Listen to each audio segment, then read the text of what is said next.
the previous video, we have discussed the concept of the irreducible polynomials and its results. The main two important results are discussed in the previous videos regarding irreducible polynomials. One is if a polynomial over the field has a root in the same field, then it is reducible, but the converse is not true. The converse holds good only for degree 2 and degree 3. Now moving further, the next topic in our syllabus is the primitive polynomials. अब primitive polynomials की क्या definition है? A polynomial fx belonging to Rx means the polynomial fx is over the ring capital R is called primitive polynomial if GCD of the coefficients of fx is a unit. अगर इस polynomial के coefficients का GCD एक unit element आएगा ring R का, then we say that this polynomial is a primitive polynomial. That is, suppose this is the representation of f, a0 plus a1x plus a2x square so on an xn belonging to Rx. Means all these coefficients a0, a1, a2, an, they all belongs to the ring R. Now we have to do one thing, we have to calculate the GCD of its coefficients. The GCD of a0, a1, a2 so on an, and we say that it is a content of fx and will be denoted by CF, and if this content is a unit then we say that the polynomial is a primitive polynomial. तो अभी हम GCD of the coefficient of fx को short करके क्या बोलेंगे, content of fx, and it will be denoted by CF. तो ये definition को आप अल्टरनेटिवली क्या बोल सकते हैं, is called primitive polynomial if content of f is a unit. तो अभी इसके रिलेटेड ये जो रिजल्ट्स हैं, ये आपने रिंग्स एंड मॉड्यूल्स पेपर में भी ये डेफिनेशन को पढ़ा है और इसके रिजल्ट्स को स्टडी किया है, तो यहाँ पर ये मैं रिपीट नहीं करूंगा. तो ये इसके जो रिजल्ट्स हैं वो है, सबसे पहला रिजल्ट कि अगर ये दोनों पॉलिनोमियल बिलोंग्स टू zx हैं, zx, z is the ring of integers, means दोनों पॉलिनोमियल्स के जो कोफिशिएंट्स हैं वो इंटीजर्स हैं.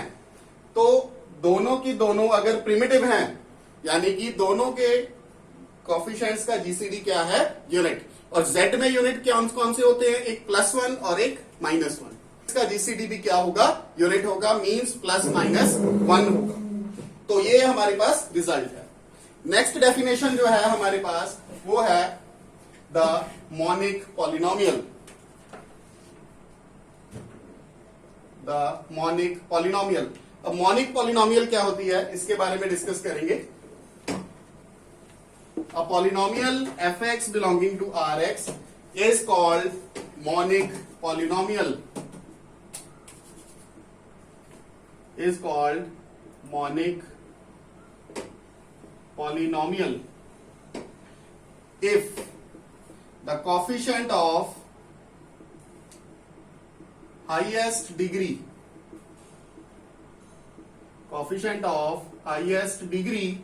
of fx is 1. It is fixed, it should be 1. That is, if we have this representation of fx, suppose a0, a1x, a2x square so on an xn, here the highest degree is x raised to power n और इसका coefficient क्या है, an. तो ये वाला an जो है हमारे पास क्या होना चाहिए, this an should be equals to 1, is called monic if and only if an is equals to 1. तो इस पॉलिनोमियल को हम एक मोनिक पॉलिनोमियल बोले. अभी इसके फर्दर जो रिजल्ट्स हैं उसके बारे में डिस्कशन करेंगे, एंड एक जो इंपॉर्टेंट रिजल्ट है वो इस वीडियो में हम डिस्कस करेंगे, that is the Gauss lemma.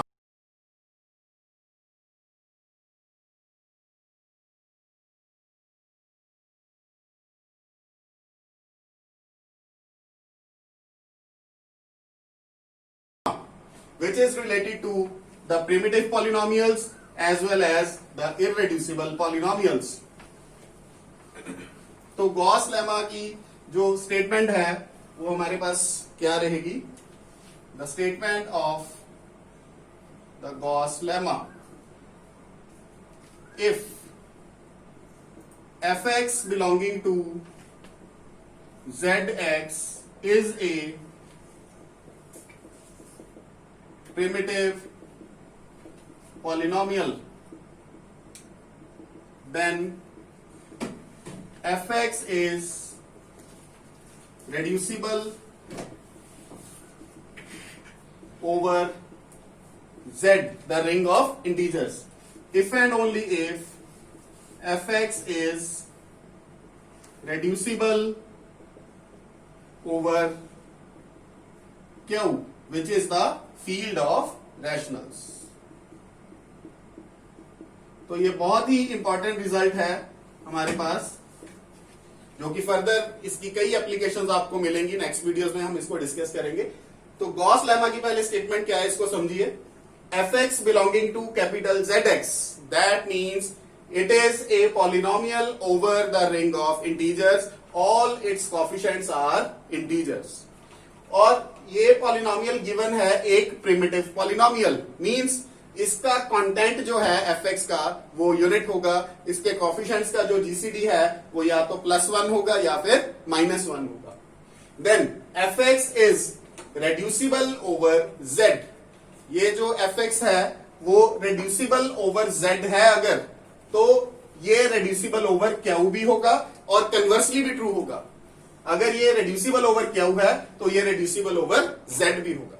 अब रेड्यूसिबल का क्या मतलब था कि इस पॉलिनोमियल के दो फैक्टर्स बन सकते हैं, और अगर हम पहले सपोज कर रहे हैं कि ये रेड्यूसिबल ओवर z है, इसका मतलब इस पॉलिनोमियल के दो फैक्टर्स हमारे पास आए, दो प्रॉपर पॉलिनोमियल्स आए और दोनों के दोनों ओवर किसके थे, z के। तो अगर वो दोनों के दोनों ओवर z हैं and everyone knows z is a subset of q, जो इंटीजर्स की रिंग है वो रैशनल्स की रिंग में कंटेन होती है obviously. So we can say that those two factors also belongs to qx. Then reducible over z is obviously reducible over q. So the main proof we have to discuss here is if it is reducible over q, then it is reducible over z also. So I am writing the proof from starting. So firstly we will discuss the case. Firstly suppose fx is reducible over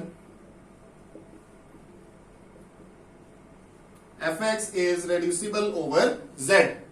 That means fx is equals to f1x into f2x, where both f1x f2x belongs to zx, and the degree of f1x as well as the degree of f2x, it should be greater than or equal to 1, or you can say that neither f1x nor f2x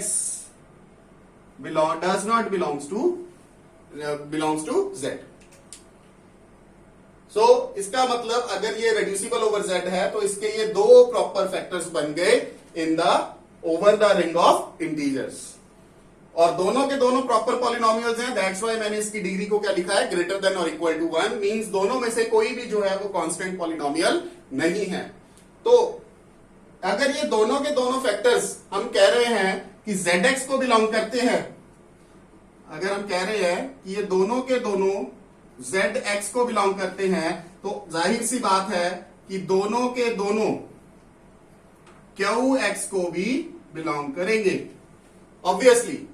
so you can say that if it is reducible over z, then it is reducible over q also. So first case is obvious, reducible over z implies reducible over q. Now we will discuss the converse part, that is reducible over q implies reducible over z. तो अगर हम fx को suppose कर लेते हैं कि ये इस बार रेड्यूसिबल ओवर q है, तो इसका मतलब क्या होगा, fx के सपोज कर लीजिए ये दो फैक्टर्स हमारे पास आ गए ux and vx, where ux and vx both belongs to qx. These are the factors over the field of rationals because we have supposed here it is reducible over q. That's why both of these factors must belong to qx. और साथ ही क्या condition रहेगी, ux and vx does not belongs to q. दोनों में से कोई भी constant polynomial नहीं होगा, दोनों के दोनों प्रॉपर पॉलिनोमियल्स होंगे.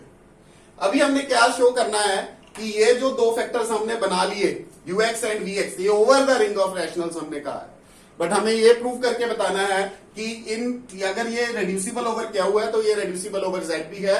मींस ये वाले दो फैक्टर्स हैं, ये पर्टिकुलरली किस में बिलोंग करेंगे, zx में. तो उसके लिए हम क्या करेंगे, क्योंकि अभी हमें क्या पता है कि ये ओवर द qx है, तो अभी हम क्या करेंगे, इसका मतलब इसके अंदर जो कॉफिशिएंट्स हैं वो रैशनल नंबर होंगे. मैं एक एग्जांपल क्रिएट करता हूं नेक्स्ट स्टेप को एक्सप्लेन करने के लिए. सपोज कर लीजिए आपके पास जो ux है, सपोज क्योंकि हमने ओवर द रैशनल लेना है, सपोज ये 2 डिग्री का पॉलिनोमियल है और इसके ये कॉफिशिएंट्स हमारे पास आ रहे हैं, सपोज कर लीजिए ये वाला, और जो vx है वो भी हमारे पास ओवर द रैशनल्स है, उसको मैं कोई भी 3 डिग्री का पॉलिनोमियल सपोज कर लेता हूं. सपोज ये वाला है हमारे पास 5/7 एंड 1/2. अभी हमने क्या करना है, इन दोनों की प्रोडक्ट को देखिए अगर हम करेंगे, पहले तो इसको अगर मैं एलसीएम लेकर थोड़ा सा सिंप्लीफाई कर लूं तो ये क्या बन जाएगा, देखिए 4 एलसीएम आ गया यहां पे, तो यहां पर आएगा 2x² प्लस 3x प्लस 10. और इसी तरह अगर मैं इसका भी एलसीएम ले लूं, यहां पर 7 4 2, इनका एलसीएम हमारे पास आ जाएगा 28. तो यहां पर क्या रहेगा, 7 3 21x³ प्लस 4 5 20x² प्लस 14. तो ये रहेगा हमारे पास. अभी आप एक चीज देखिए, हमने इन दोनों को क्या करना है, मल्टीप्लाई. अगर हमने इन दोनों को मल्टीप्लाई कर लिया तो डिनोमिनेटर में क्या देखिए हमारे पास क्या आ रहा है, 4 इंटू 28 दैट इज 112. तो इन दोनों की अगर मैं मल्टीप्लीकेशन करूंगा तो मैं इस पॉलिनोमियल को ऐसे लिख पाऊंगा 112 मेरे पास डिनोमिनेटर में आ गया, डिनोमिनेटर्स की मल्टीप्लीकेशन, और न्यूमिनेटर में क्या आ जाएगा 2x² plus 3x plus 10 21x³ plus 20x² plus 14, ये आ जाएगा न्यूमिनेटर में. अभी अब अगर आप देखें, अगर ये जो न्यूमिनेटर में भी मैंने लिखा है, अगर ये तो दोनों की दोनों अगर प्रिमिटिव हैं, मींस इनके कोएफिशिएंट्स का जीसीडी 1 है, आप देख लीजिए एक 2 एक 3 एक 10 है, तीनों का जीसीडी करेंगे 1 आएगा. और यहां पर इसका भी अगर जीसीडी आप चेक करें तो ये भी हमारे पास यहां से हमारे पास ये भी 1 ही आएगा. एक 21 है, एक 20 है, एक 14 है.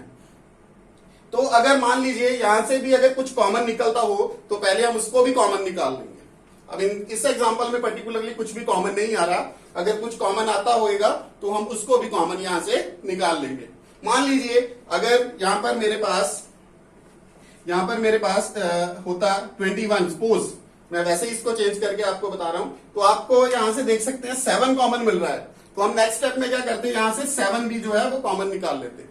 तो हमारे पास यहां पर क्या बचता, 3x³ प्लस 3x² प्लस 2. अब कॉमन लेने के बाद जो हमारे पास फाइनली ये बच रहे हैं, इनका जीसीडी आप चेक कीजिए, ये भी क्या आ रहा है, 1 आ रहा है. तो हमारे पास पहली एग्जांपल में क्या था, ऑलरेडी जो जीसीडी था वो हमारे पास 1 था. अगर नहीं 1 होगा तो हम उसको भी यहां से कुछ ना कुछ कॉमन निकाल लेंगे. तो मैं यहां से आपको क्या बताना चाह रहा हूं कि ये जो हमने फैक्टराइजेशन बनाई fx की इन over the field of rationals, इसको हम कैसे over the ring of integers change कर सकते हैं. ये देखिए हमारे पास क्या क्रिएट हुआ कि अगर हम डिनोमिनेटर्स का एलसीएम लेके मल्टीप्लीकेशन करके वो नंबर जो है वो आउटसाइड ले लें, और इसी तरह से न्यूमिनेटर्स में जो पॉलिनोमियल आई हैं उनमें से अगर कुछ कॉमन आ रहा है उसको अगर हम बाहर ले लें, तो पीछे हमारे पास ये दोनों जो पॉलिनोमियल्स बचती हैं, नई पॉलिनोमियल्स जो आई, ये दोनों की दोनों क्या होंगी, प्रिमिटिव होंगी. तो इसी वजह से नेक्स्ट स्टेप में मैं इसको क्या चेंज कर रहा हूं, ये देखिए नेक्स्ट स्टेप में मैं इसको लिख रहा हूं, it will be a/b u-x v-x. क्या किया मैंने, यहां पे यही शो किया है कि जो b है वो डिनोमिनेटर में से कॉमन आया और जो a है वो न्यूमरेटर में से कॉमन आया। तो हमारे पास a और b ऑब्वियसली दोनों के दोनों क्या हैं, इंटीजर्स हैं। और अब ये देखिए u डैश x और v डैश x के बारे में क्या क्या हमारे पास रिजल्ट्स आ रहे हैं। जो u डैश x है, जो ux से बना है, ये over the ring of integers होगा। सिमिलरली जो v डैश x है वो भी over the ring of integers था, ये अभी हमने चेक किया उस एग्जांपल में। और साथ ही साथ दोनों के दोनों u dash x v dash x both are primitive, ये दोनों के दोनों प्रिमिटिव पॉलिनोमियल्स भी थे। तो ये रिजल्ट्स हमारे पास आए। और अगली बात ये भी आप देखिए, जो ux की डिग्री थी वही सेम u डैश x की भी डिग्री है, डिग्री में कोई फर्क नहीं पड़ा। सिमिलरली जो vx की डिग्री थी वही v डैश x की डिग्री है। तो आप इसको भी यहां पर लिख सकते हैं, the degree of u dash x is equals to the degree of ux and the degree of v dash x is equals to the degree of vx। तो डिग्री को भी यहां पर कोई फर्क नहीं पड़ा u डैश x और v डैश x में। अभी नेक्स्ट स्टेप में क्या करेंगे, अगले स्टेप में हम ये जो b है, ये डिनोमिनेटर में जो b है, इसको इधर fx के साथ क्रॉस मल्टीप्लीकेशन करने लगे। ऑब्वियसली b नॉन जीरो होगा क्योंकि ये हमने एलसीएम करके वो मल्टीप्लाई करके b को इंटीजर फॉर्म में उसको बाहर निकाला है। तो ये b fx is equals to a u dash x v dash x। अभी आप देखिए हमें गिवन क्या था, जो fx है belonging to zx primitive polynomial, ये गिवन था हमें, it is a primitive polynomial. और अभी हमने वेरीफाई किया जो u डैश x है v डैश x है ये भी बिलोंग्स टू zx और ये भी क्या है हमारे पास, प्रिमिटिव पॉलिनोमियल्स। तो इसका मतलब इसके कॉफिशिएंट्स का जो जीसीडी है fx के वो क्या होगा, प्लस माइनस वन। इसी तरह से u डैश x के कॉफिशिएंट्स का भी जीसीडी प्लस माइनस वन और v डैश x के कॉफिशिएंट्स का जीसीडी भी प्लस माइनस वन। और अगर ये दोनों की दोनों प्रिमिटिव हैं तो अभी जो मैंने स्टार्टिंग में प्रिमिटिव पॉलिनोमियल की डेफिनेशन के बाद एक रिजल्ट बताया था, the product of two primitive polynomials is again primitive. तो इसका मतलब इन दोनों को अगर हम कंबाइंडली भी लेंगे तो भी हमारे पास क्या रिजल्ट आएगा, एक प्रिमिटिव पॉलिनोमियल। तो इसी वजह से मैं आगे क्या लिख रहा हूं, this implies u dash x into v dash x belongs to zx and it is a primitive polynomial. तो अगर हम दोनों साइड से अब कंटेंट को इक्वेट करें तो बहुत सिंपल सी बात है, क्योंकि इसके कॉफिशिएंट्स का जीसीडी क्या है, प्लस माइनस वन। तो अगर अब हम कंटेंट की बात करेंगे तो यहां से प्लस माइनस वन आना है, तो इसका मतलब इसका कंटेंट क्या आएगा, बी एफ एक्स का, वो हमारे पास क्या आएगा, प्लस माइनस बी। और इसी तरह से ये भी एक प्रिमिटिव है u dash X into V dash X, तो इसका भी कंटेंट हमारे पास क्या रहेगा, प्लस माइनस वन। बट अगर a से मल्टीप्लाई कर दिया तो इसका कंटेंट क्या हो जाएगा, प्लस माइनस a। तो इसका मतलब अगर हम कंटेंट्स को इक्वेट करेंगे दोनों साइड्स पे, equating contents on both sides, then we will get b is equal to plus minus a। तो अगर b equal two plus minus a है तो वापस आइए उसी स्टेप पे जहां पर हमने ये एक्सप्रेशन बनाया था, fx is equal to a by b u dash x into v dash x। अभी यहां पर आप b की वैल्यू प्लस माइनस a अगर सब्स्टिट्यूट करेंगे तो आपको क्या मिलेगा result, u dash x into plus minus one u dash x into v dash x। अभी हमारे पास क्या था, ये दोनों के दोनों फैक्टर ओवर क्या थे, belongs to zx, over the ring of integers. तो अगर हम इसके कॉफिशिएंट्स को प्लस माइनस वन के साथ मल्टीप्लाई कर देंगे तो जाहिर सी बात है फिर भी कॉफिशिएंट्स क्या रहेंगे, इंटीजर्स ही रहेंगे। तो इसका मतलब ये दो ए पॉलिनोमियल जो है इन दो फैक्टर्स में रेड्यूस होगी। और जो मैंने डिग्री की बात कही थी, जो डिग्री है u डैश x की, वो किसके बराबर थी, द डिग्री ऑफ ux की। इसी तरह से जो डिग्री थी v डैश x की, वो किसके बराबर थी, डिग्री ऑफ vx। और हमने लिखा था कि जो ux है और जो vx है ये दोनों के दोनों कांस्टेंट पॉलिनोमियल्स नहीं है। तो इसी तरह से अब हम क्या कहेंगे, जो u डैश एक्स है और जो v डैश एक्स है, ये भी दोनों के दोनों कांस्टेंट पॉलिनोमियल्स नहीं है। तो इट मींस ये fx जो है इन दोनों फैक्टर्स में प्रॉपरली रिड्यूस हो गया। That means reducible over q implies reducible over z। तो ये था हमारे पास गॉस लेमा का proof. So thank you very much.